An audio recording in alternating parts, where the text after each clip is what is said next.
Hey everyone, today we're making a chuck-eyed steak with melted herb butter acquired from a Walmart in Gainesville. It cost about $5.75 for these two small steaks at about 0.64 pounds. So at Walmart, the chuck-eye steak appeared small with notable marbling throughout. A serving of chuck-eye is about 4 ounces, and we have around 2.5 servings, making it $2.30 a serving, which isn't that bad. And there are no additives listed on the packaging. So the meat was packaged in a typical grocery store setting in one of those styrofoam trays. It was most likely prepackaged and delivered case ready to the Walmart store, and a label was placed indicating that it was inspected by the Department of Agriculture. And here's the package it was actually in, and the label's right there for the department inspection. And as said, we are cooking two chuck-eyed steaks tonight, which are subprimal cuts from the chuck region.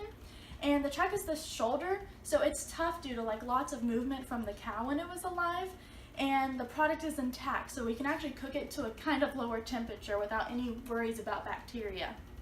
So now we're gonna actually wash our hands for around 30 seconds before touching the meat, because that's sanitarily correct. So we do lots of soap.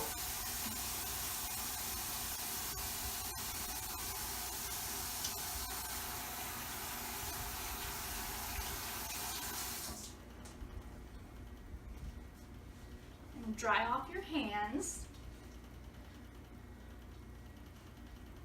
Okay.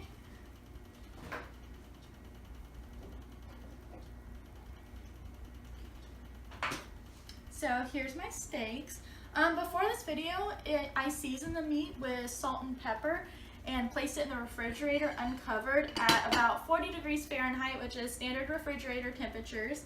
And it stayed there for almost an hour and a half, and so that the salt and pepper could actually form a nice crust on the steak. And the meat was stored for about an hour before that. And so, like I said, here are our steaks, nice and seasoned. And before placing them on the grill, we should actually spray with some cooking spray, just a little bit to prevent some sticking.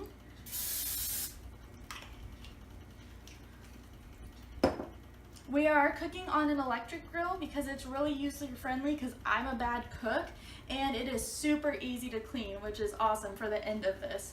And the grill is preheated to a medium setting, and let's do this. So we're placing them right here with the tongs towards the center of the grill. Now get rid of this plate that the rare meat was on.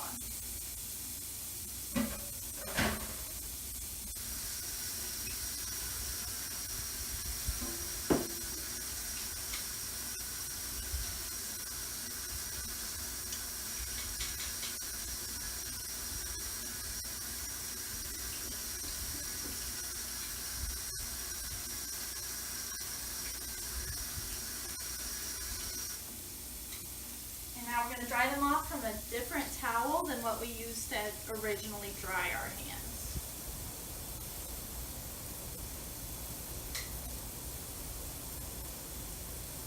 And we're going to place the tongs here on the plate. So actually, a fun fact about the chuck-eyed steak is the chuck-eye is often called the poor man's steak because it's usually a lot cheaper than its cousin, the ribeye.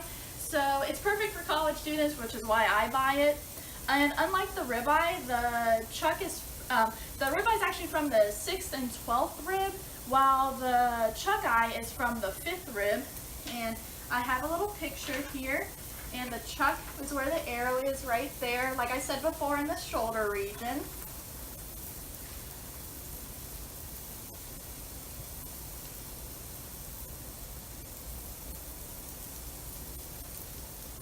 So we're actually going to time this on the phone, and we're going to try and grill it for about 5 minutes on each side to get a medium rare steak. And we're going to want about a 130 degrees internal temperature.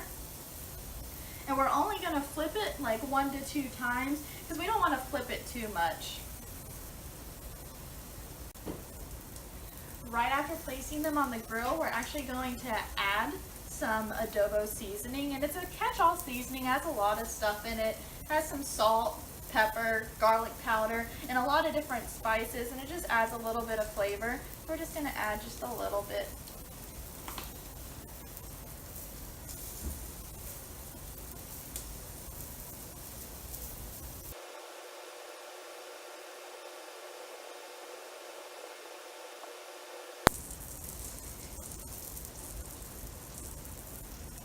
So now we're gonna come, it's been 5 minutes on this side for the chuck eye, and now we're going to flip it over, see how the other side looks, and leave it on that side for another 5 minutes. Yeah, that's looking pretty good.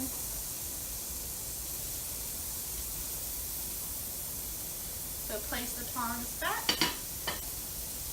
And like I said before, we're aiming for an internal temperature around 130 degrees. And we're going to leave it on this side just like we did with the other for about 5 minutes. And I'm going to start the timer now.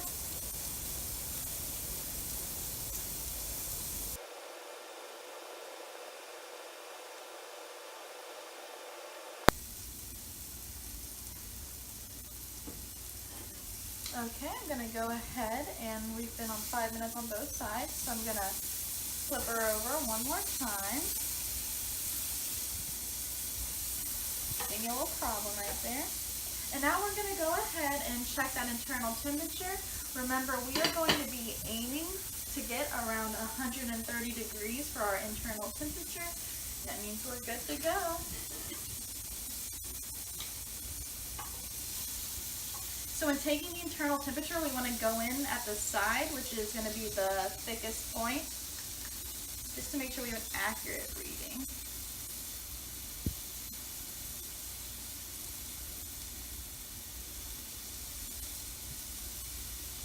And we are good to go. We are actually at 132 degrees, which is perfect.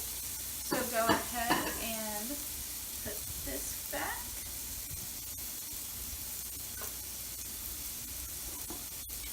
And now that we know our steak is good and done, we can go ahead and turn the grill off.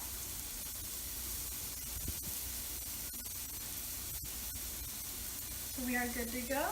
Now we're going to go ahead and place the meat on a new plate. Remember, we got rid of the other one that had the raw meat on it. I'm going to go ahead and do that.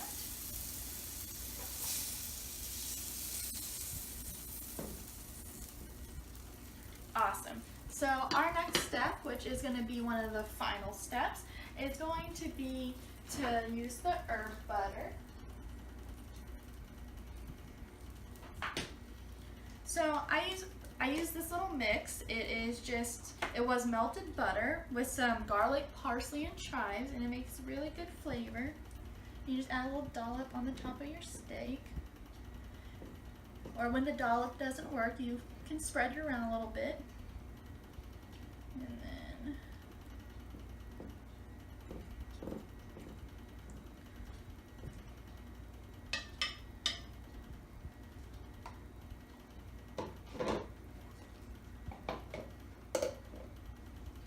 And then voila, our steak. It looks really good, and I'm gonna go ahead and cut into it.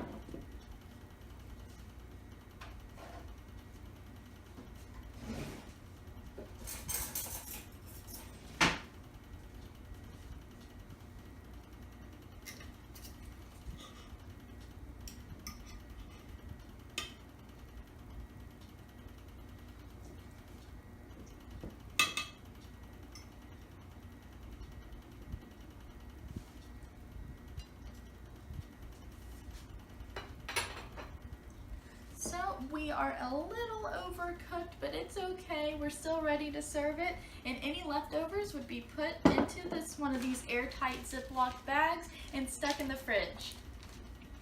All right, thanks.